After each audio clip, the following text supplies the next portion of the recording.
a little bit worried about these files. Even if they pass the gatekeeper, I don't want them to open in the full version of Office. I always want these to go into protective view.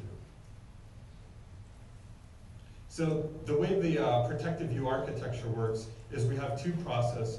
One is a host process that runs with full rights, and this owns the top level UI, so the file button and the ribbon, all of these icons, and I'll have a graphic to more clearly describe this in a second. And then the second process is a client process, and this does some of the riskier things like rendering the document and doing a full file parse.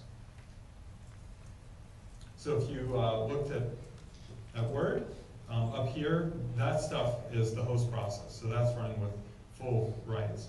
And then down below you see the client window, and that's running in the sandbox. So the things that we're using to implement the sandbox are a restricted token, which has been in Windows for a while. The job object, also core Windows piece. The user interface privilege isolation, which became available in Vista. So if you have Vista or above, our sandbox is definitely stronger.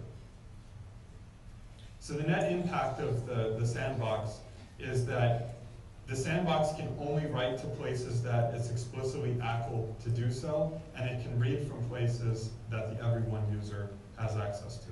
So the end result of that should be that you will not receive a document such that it will take over your machine and install rootkit on the box. The other thing to remember here is this is not our only defense. We're still going and finding other bugs and fixing them. So we're still doing lots of fuzzing and going and fixing them. This is the last line of defense. So these are things that made it through the gatekeeper,